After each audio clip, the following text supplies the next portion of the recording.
It's time for The Goku Show, starring Krill and your host, Goku. Hey, it's me, Goku!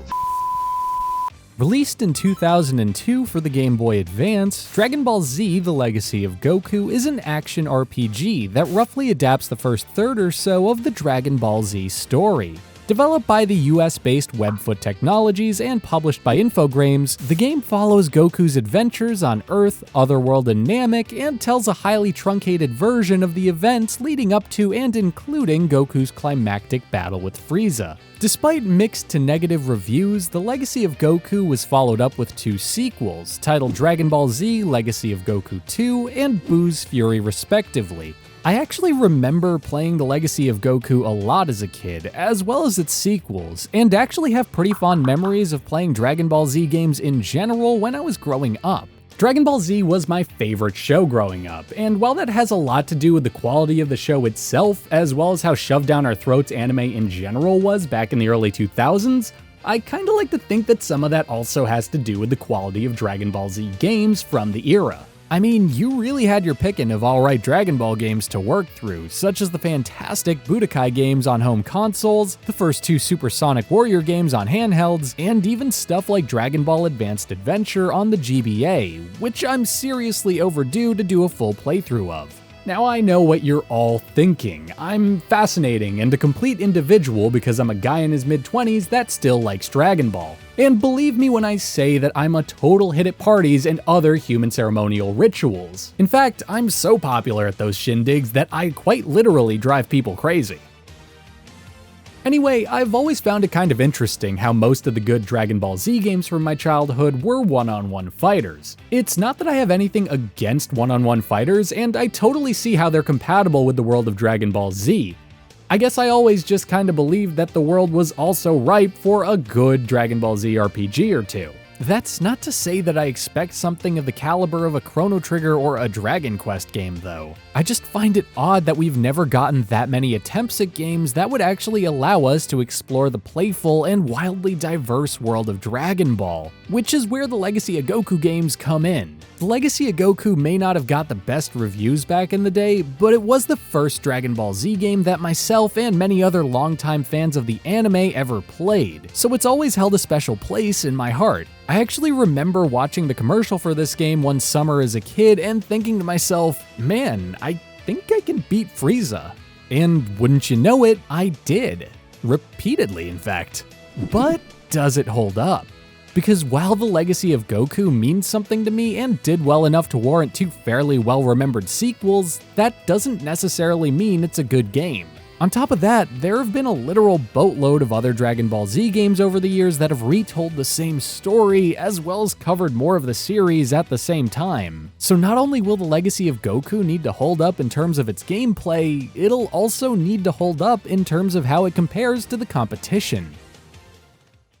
Before we continue though, a quick question of the day. What is a guilty pleasure game that you can't help but enjoy playing through despite some sort of obvious or glaring flaw? For me, I'd say that one of my favorite guilty pleasure games would have to be the History Channel's Civil War: A Nation Divided for the PlayStation 2. It's a pretty terrible early Call of Duty clone that features muddy visuals, stiff controls, and painfully slow gameplay, but I honestly have a ton of fond memories of playing it as a kid. I've always been a bit of a history nerd, and I remember one of my childhood friends gushing about the game when we were in the 5th grade and studying the Civil War at school. I think my collective nostalgia for that time in my life in general probably has a lot to do with why I like this game so much, but I honestly remember replaying it as recently as a year or two ago and still having a bit of fun with it. Enough to have the game on my backlog for a future video at least. Feel free to tell me about a guilty pleasure game you love over in the comments. I'd love to hear a bit about whatever games you can think of. And with that out of the way, on with the video. The Legacy of Goku features design elements that vaguely remind me of games like Secret of Mana. The title also gives me serious Legend of Zelda vibes, but it honestly doesn't really play like a Zelda game, so that comparison is mostly squandered. Yep, that's what we look like. Shut it down. Anyway, the game throws you into areas that operate vaguely like hub worlds and feature several side quests, or for lack of a better term, puzzles that need to be completed before you can face off against that area's boss. The vast majority of these tasks tend to be little more than fetch quests that range from finding and laying down stones for a man trapped on an island, finding and laying down gems in a Namekian temple, or finding and collecting several lost ghosts in the depths of hell. Sorry, Heffel. To complete them, you'll need to explore every nook and cranny of the game's several overworlds while fighting anything from snakes to dinosaurs, Freiza's henchmen, or common criminals. Against freaking Goku. Who the hell are you?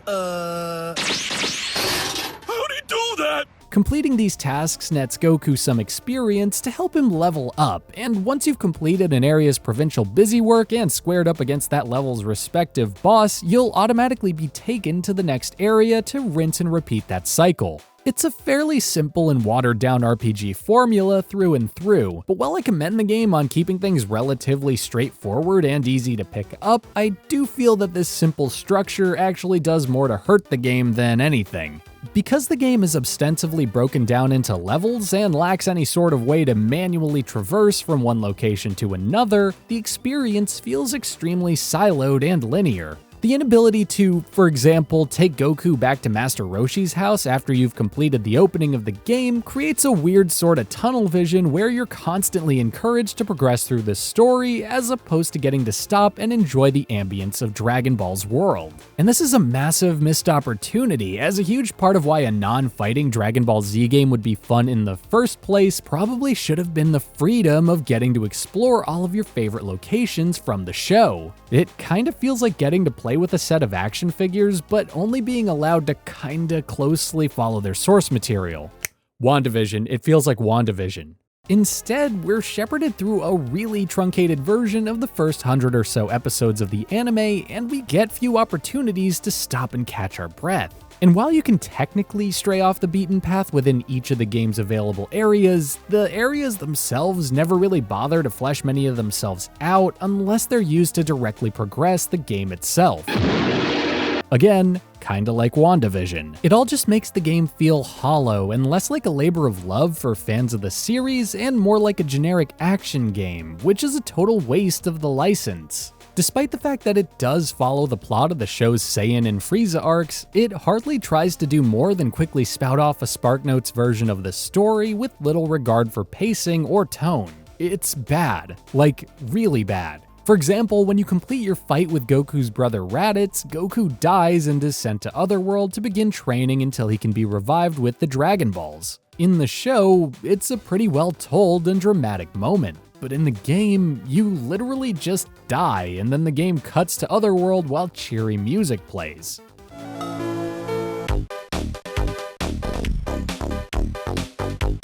However, I'd be willing to overlook the Legacy of Goku's funneled experience if its base gameplay was at least exciting and fun. Are we having fun yet? The lack of exploration here is actually the least of the game's problems though, as the Legacy of Goku's biggest fault lies in how stiff everything feels. For starters, you can't sprint or move diagonally in the game, which leads to traveling through the world at a snail's pace and making maneuvering during fights extremely difficult. On top of that, the combat itself just feels stiff and lacks anything that approaches dimension or depth. Fights basically boil down to spamming standard punches or one of 3 special attacks against your opponent, running or flying away to let your ki recharge, and then doing it again. And that's assuming you can even hit your opponents to begin with, because the game's hit detection is, well, it's simply not that good. And maybe I'm just projecting because I'm feeling neglected and invalidated or something, but when I hit somebody, I want to know that they felt that.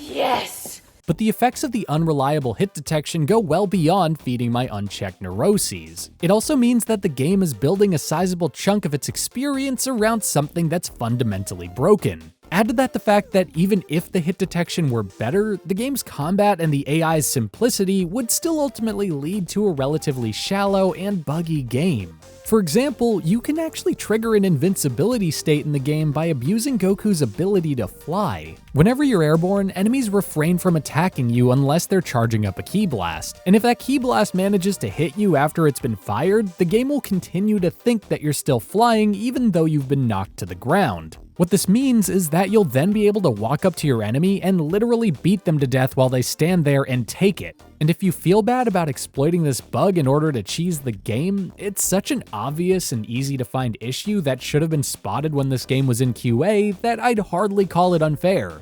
Who said unfair? It doesn't help that boss battles can also last a pretty long time, especially if you're under-leveled, and that leveling is a tediously grindy experience. While there's no short supply of enemies for you to fight, even the weakest of opponents are able to wipe out a chunk of your health with a single attack, which boxes you into either exploiting that flight glitch I mentioned a second ago, or approaching battles in an extremely cautious manner and focusing on weaker enemies to bolster your levels. That's why we need to just log in and stay in the forest, killing boars. Boars? There's lots of computer-generated boars in Warcraft that die with just one blow. Do you know how many we would have to kill to get up 30 levels? Yes. 65,340,285. Thankfully, you can heal yourself at any point though by pausing the game and using some disposable items, such as senzu beans or herbs that can be found while traveling throughout the world. Unfortunately though, while senzu beans can fully heal you in the blink of an eye, they're also pretty rare, so you'll mostly be using herbs that are scattered throughout each of the levels, Chris Redfield style. And if you plan to play through the game authentically, you'll probably end up pausing the game every 20 or 30 seconds to heal up, especially since you can only hold up to 6 herbs at a time. Overall, the Legacy of Goku's gameplay just feels half-baked. I often felt like I was just completing tasks and fights for the sake of the review, which is seldom a good sign. I've been trying really hard not to compare the game to its sequels, but there's really no excuse for how undercooked the game's base mechanics are, especially since those aforementioned follow-ups prove the dev's ability to work well within this gameplay style. It just really wouldn't surprise me if it had turned out that this game had been rushed through development and that we were ostensibly playing an incomplete build of it.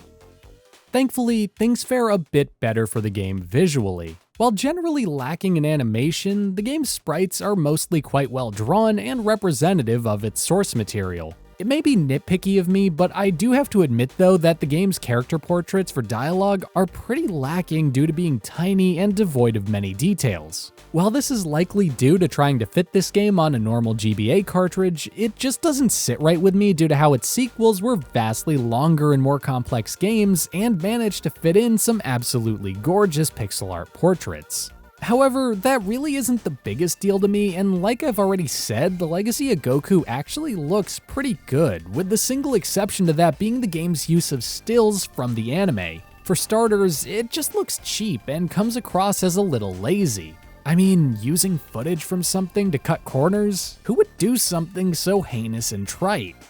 Wait, me?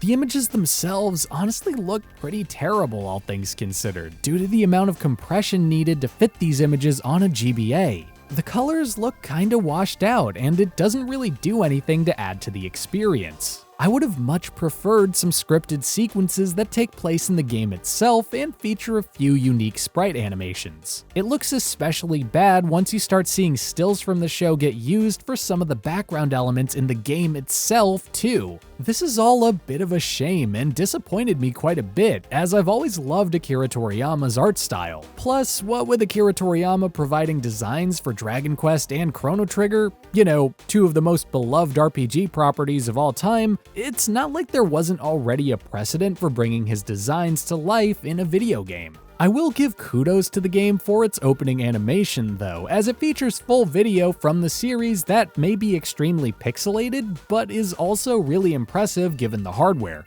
I don't know, I mean, I get how it may be hypocritical for me to like the full video intro even though I was just complaining about the stills from the show, but seeing stuff like this on the GBA has always been cool to me. I just think they're neat. Plus, while I don't like the use of screenshots in the game, it's not like they ruin the experience or anything. The game has so many other glaring problems in its gameplay and storytelling that the screenshots aren't that big of a deal. They just kinda suck and disappoint me. Now, one of the parts of the Legacy of Goku that I genuinely loved was its soundtrack. The music is, as far as I can tell, all original compositions that bear little resemblance to the music found in either the US or the Japanese soundtracks to the anime, with the only exception to this being the game's theme, which very vaguely recalls Bruce Falconer's opening theme for the Funimation dub.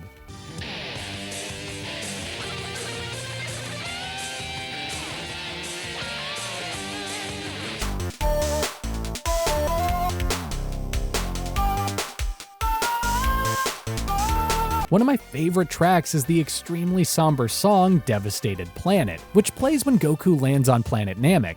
It's a genuinely moving and heartbreaking composition, and the use of it leads to one of the few moments in the game that feels like it's given the appropriate gravitas. It also sounds eerily like the opening theme to Twin Peaks, which is one of my favorite shows of all time, so that's pretty cool. And weirdly enough, the song Goku's Home from the Legacy of Goku II sounds even more like the theme to Twin Peaks, which is, well, I honestly don't know what to make of that. But the rest of the game's soundtrack is also solid. Some of it may sound a bit cheesy or a bit too similar to 80s workout video music for some players' liking, but I honestly enjoyed just about everything the soundtrack threw my way. So does Dragon Ball Z: The Legacy of Goku hold up? Well, no. Not really. While The Legacy of Goku would go on to have 2 decent sequels, the first game itself kinda left me feeling a bit cold. And while I do think it's kind of unfair to critique a game based off of its sequels, because those sequels were developed with the hindsight of the first game's response in mind, I can't help but do so because The Legacy of Goku feels really unfinished at points. It's honestly a shame that this game didn't turn out better than it did though. While I don't think it would have been enough to recommend it to players, some tighter combat and more fleshed out storytelling would have gone a long way in improving the experience. As it stands though, you can probably just skip out on this one, as it has a lot of issues that, while never game-breaking, make revisiting it for any reason outside of a nostalgia trip kinda hard to rationalize. Unless, of course, you like bad licensed games, in which case more power to you. I'm actually a huge fan of bad games and enjoy a lot of them as much as I do quote-unquote good ones. So much so that I am thinking about doing a series dedicated to bad licensed games sometime in the future. If you're at all interested in that and want to see me do it, seriously just let me know on Twitter, Instagram, or in the comments, or whatever. And with that said and done, that brings us to the end of this video.